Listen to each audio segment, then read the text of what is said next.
Hello everybody, it's Sunday. How's everybody doing today? Hope everybody's doing okay. I'm doing all right, except it's freezing cold out here today. It is almost -8 Fahrenheit, so it's about -22 Celsius. So with the wind chill and all that, yeah, it's cold. It's cold. So if you're new here, give us a thumbs up, hit the subscribe button. It goes that much, doesn't cost a thing. And for all my supporters who've been working with me since the beginning, thank you for coming back. I love you very much. And I appreciate you, and I'm humbled by how fast my channel's growing. So now that we got that out of the way, let's talk about the goings-on that's going to happen tomorrow. Right? Let's do a cheers first. Someday I'll get to Texas, I'm just saying. My husband's been there. That's where I got the mug. So this guy.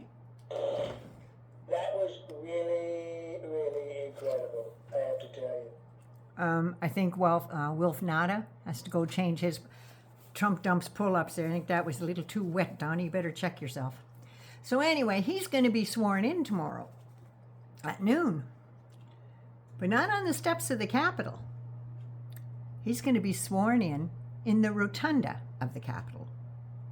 So nice of him to do it there, seeing as that's the scene of the crime where it was committed when he sent his misinformed goons to go to the Capitol, and they ended up on the House floor and interrupted a peaceful transfer of power. And don't tell me nobody was in there when they got there. They had to be evacuated. Both Republicans and Democrats had to be evacuated. And just moments later, the marauders were going through the members' desk drawers and reading all their paperwork in the very place where the peaceful transition of power was taking place, and they were counting the final electoral votes, because that's what you do as part of the transfer of power. And you got to remember, at that time, Joe Biden was still having a hard time trying to get in to transfer his team in there. The transition team just wouldn't. Donnie's team said, no, don't tell him anything. We'll do that another day. But anyway, yes, they desecrated the Speaker of the House's dais. They were standing up there screaming and hollering. And yes, I am going to mock them for their prayer session that they held on that very dais, where they bowed their heads and prayed to Republican Jesus after they just stormed the nation's Capitol building. They violated every norm. They violated laws, not patriots. They're friggin' criminals, every single one of them. They stormed the Capitol. They violently smashed windows. They shit in corners. They smeared it all over the walls. You know, like your 2-year-old would do. Tell you anything?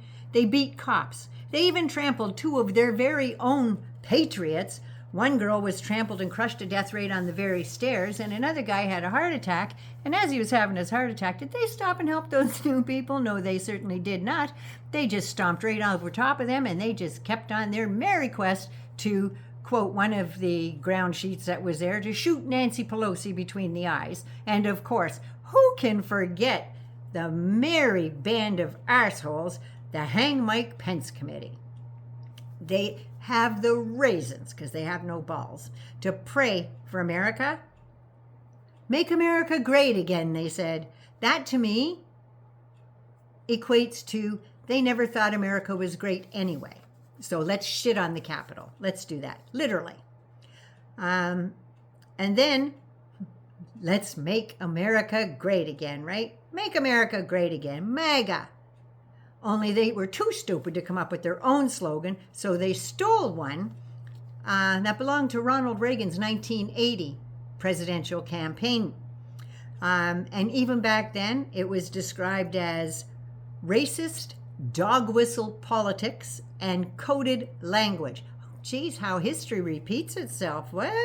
Who'd have thought? So now, hundreds of MAGA have spent pretty much every last cent they could have scrimped and saved to attend the end of democracy as we know it, only to find out that while you were on your flight or you were on the buses, or you were driving your car to go and see the big historical moment, Trump canceled you. Trump canceled you. You heard it was going to be cold. Right, Donnie? It's going to be cold. It's January 20th. It's in Washington. Yes, it's going to be friggin' cold. It's still winter. He's lived in New York City most of his life and almost 3 years in Washington. And I say 3 years because the other year and 12 days, I believe, was spent at his properties on golf courses. And it wasn't until he realized how thin-skinned he really was, because he can't take a joke and he can't take anybody talking about him, that he couldn't handle the cold and had to spend more and more and more of your tax dollars at his hotel, where Secret Service had to pay double from what everybody else does for golf carts. But not only are you allergic to work, Donnie, you think you're actually going to save people from the cold. You know, here's something. Even your grandfather and his ladies of the brothel, I guess, literally worked their asses off in minus 40-degree weather in the Yukon in Canada until the Mounties chased him out. But anyway, take a tip from Bernie Sanders from Joe Biden's inauguration. You know, coat, boots, mitts, hat, toque. You know, minus the mask. But yeah, dress for winter. That's what it looks like.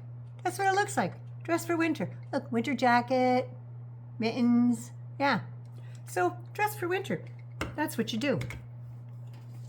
So, where am I now? I got that all crazy.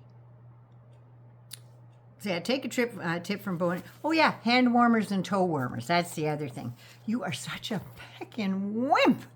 And you also are making excuses ahead of time because you know your crowd size to pull a Barack Obama.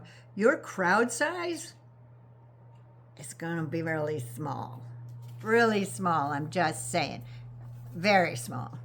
And you're going to have to, that's probably why you are charging everybody $1 million for the special guest. You know, Elon Muscolini, Mark Zuckerberg, Jeff Bezos.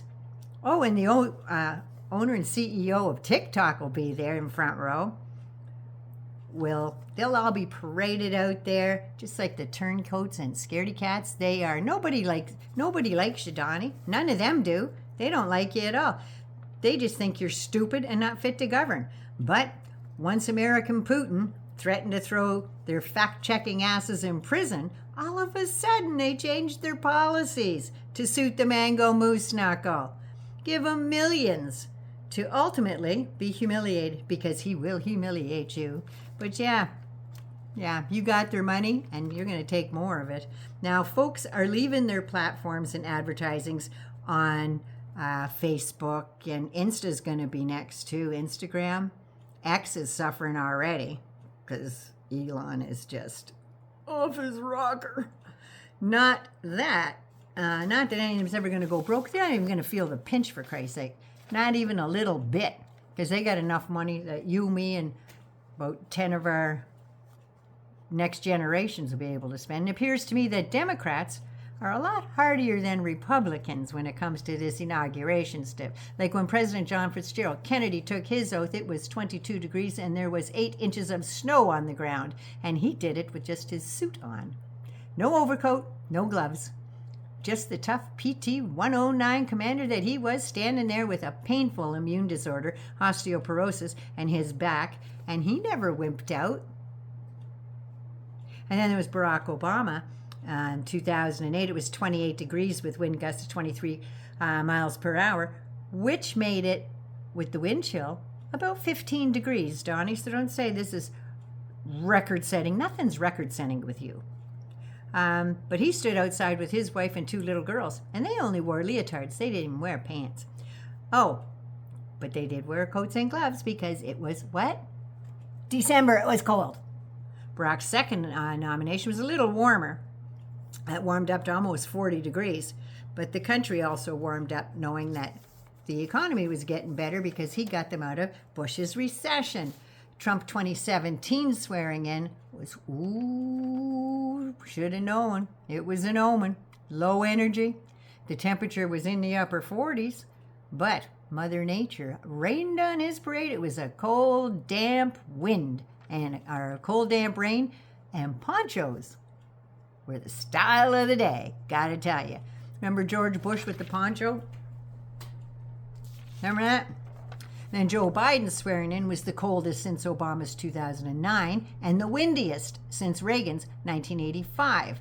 And there was snow flurries. It was 42 degrees, winds gusting to 28 miles per hour, which brought it to probably around 25 degrees Fahrenheit, give or take.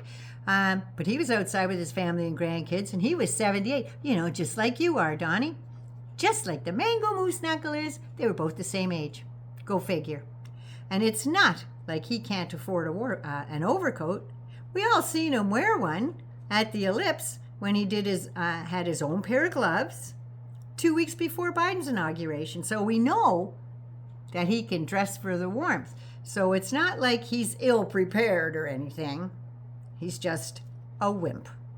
And even with the Capital One rally, it's only going to be 20,000 people allowed in that building. That's the capacity. The rotunda will probably hold a couple hundred. And when it comes to crowds at inauguration, it looks like Obama and Biden gonna beat you, baby. They're gonna beat your ass because their crowd size was big. Big. Not little. Anyway, 99 loves you. Be good, be safe. Please take care of you first, so you can take care of somebody else. We're going to need a hug tomorrow. Just saying. Cheers, dears.